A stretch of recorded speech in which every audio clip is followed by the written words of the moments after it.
All right, let's roll. What is the Meskwaki way of learning?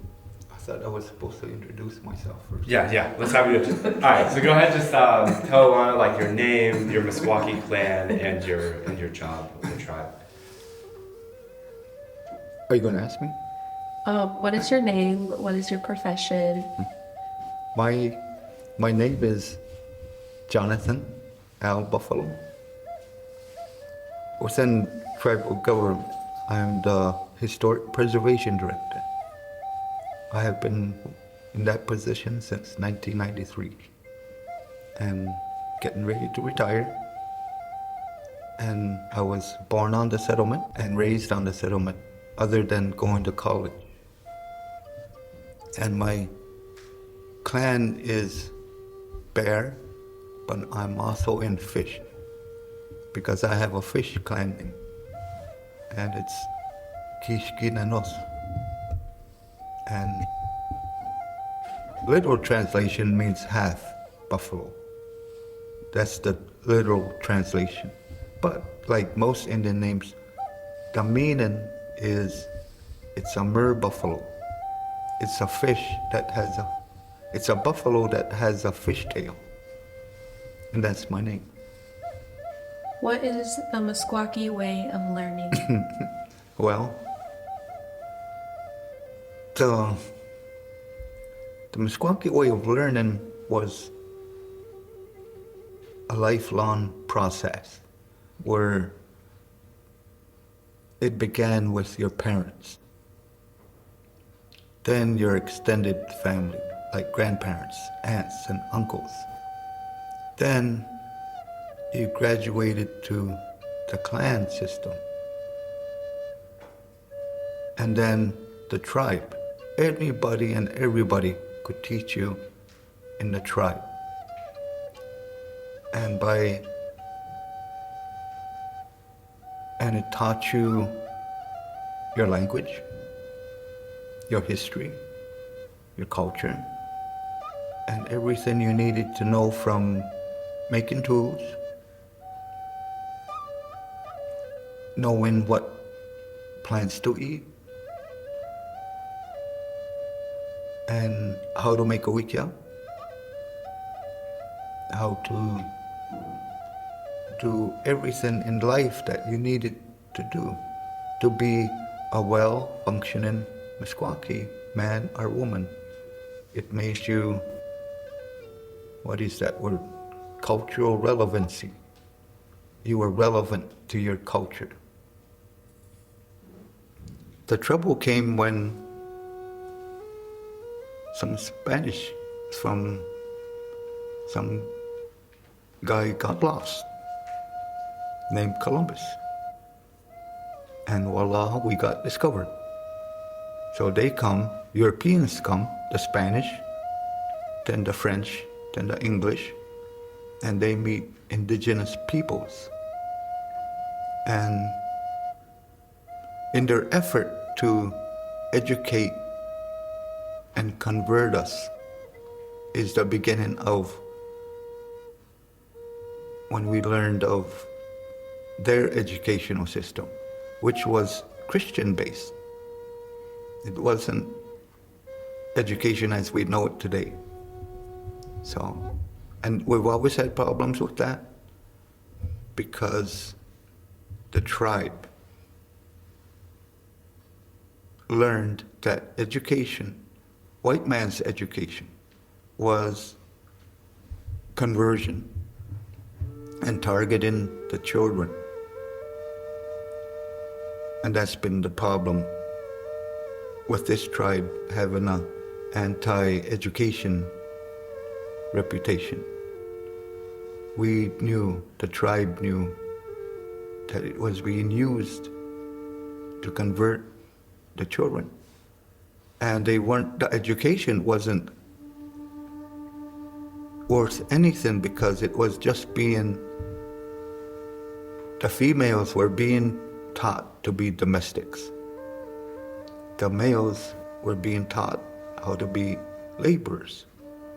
They weren't being taught to be educators, doctors, engineers, stuff like that. Could you give some examples of like what it might look like for the government to try to indoctrinate students in school? Like, what did those schools literally what did they look like? What might those classrooms have been like compared to what they are now? Well, the first ones were mission schools, either Jesuit, Presbyterian, Methodist, but they were mission schools, little one-room schools. But then in the 1800s, that's when they started making the big boarding schools. And they would,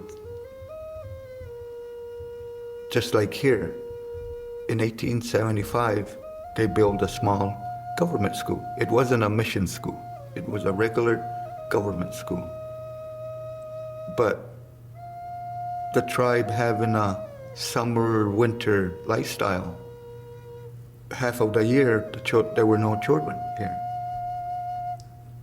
So by 1897, the government made a boarding school in Toledo.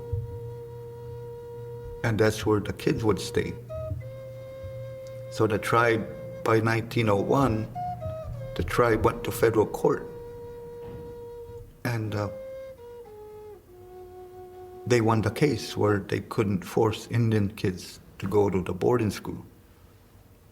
So by 1911, it closes and it becomes a sanitarium. And what it taught, and plus too, the kids, the children, the Meskwaki kids that went there, their home was just over the hills. So they kept running away. So that taught the government that you had to send kids far away, states away. So we might have won the battle with the boarding school, but after that, in the 20s, they started sending the kids to other states, like Oklahoma, Minnesota, South Dakota, places like that. So another way the people were affected was during the boarding school system, is that young children were being sent away.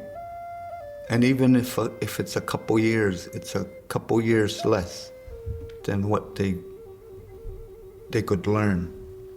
They lost the language a little bit, things like that. Little minor things that add up.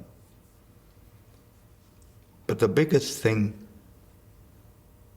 is Christianity. It affected us more than formal education, because that was the other part, conversion. Because Christianity killed off whole families. It just wiped them out from the Meskwaki world. The last question is, what are the benefits of having the Meskwaki Settlement School? I think I have always supported the school, the tribe having their school, controlling their school. And they finally did in 1981. And the benefit is it's ours. We control it. We determine what is taught there, and it's a very good education. It's better than the local schools. Plus, they get culture and history. And one thing about culture is kids at the settlement school are learning stuff that a freshman in college learns. The simple language classifications. Those are being taught in college, but those are being taught at the settlement school, things like that. So they get more. And my kids have always attended our schools, but they had to go to the other little school that was down the road. But my grandchildren attend the settlement school. The biggest benefit is these kids bond. They might argue, they might do stuff, but they're bonding because that bond is a lifetime. Because these kids are going to be running the settlement in 30 years, 20 years, some of them. They're going to be the council people, the department heads, anything you can think of. They're going to be running the show. And they need to know each other intimately as a people, to trust each other, to know each other. So I think that's the biggest, other than the good education they get, the good social life they get. To me, that bonding is the greatest thing, because they're bonding together. The school, that started in the 1870s was just a little school. Then in the meantime, there's the boarding school. Then the 1930s, mid-30s, kids are being sent to Montour. And the tribe keeps asking for the old school to reopen because they wanted their kids home.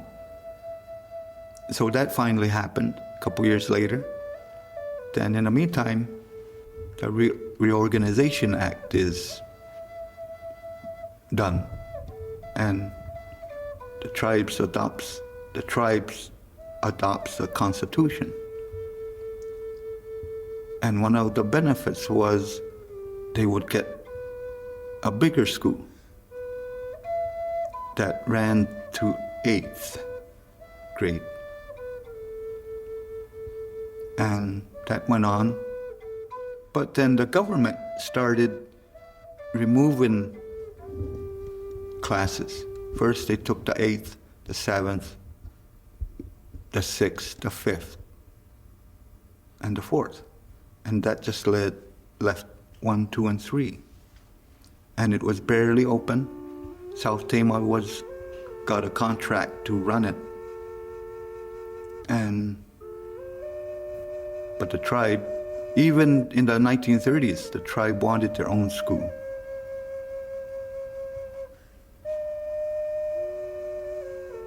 And then in 1968, the government was going to close it. But the tribe went to federal court. And the judge ordered it reopened. In 1975, a law is passed that gave tribes a little bit more authority to run their tribe. And one of the things was tribes could run their own schools. So that's when the tribe started applying to run the school in 1974, 75. And the process was going. But then, just like everything, we had a political dispute between people, the group of the tribe that wanted to run the school, and another group that wanted South Tama to run the school. even if the tribe had a contract. So that was the dispute, and the people that wanted the school run by the tribe basically got run out. So in the 70s, late 70s, that was the South Tama was running the settlement school. And then in 1981, the tribe actually won the contract to run the school themselves. So that's been the time when we started running the school, 1981. And a couple more, the grades started coming back. The lower grades started to come back, like 4th and 5th. And then by late 1990s, the bigger school was built. And that's when the school moved. And then in time, the older grades started coming back, the 7th, 8th, 9th. We have the high school grades now, too. So that's been the process of the struggle to control the education. And that dream comes from the 1930s of having our own school. And the 70s. Education is very important because you're not always going to be young. You're going to have to grow up someday. You will grow up someday. And you're going to need education. I said, you have to learn what they teach you. Even if you don't remember any of it in the future. When you're some little old grandma or grandpa, you're not going to remember anything that you learned in grade school, high school. But it will teach you basics, understanding of things. That's what education teaches you, is you're supposed to think for yourself, to understand.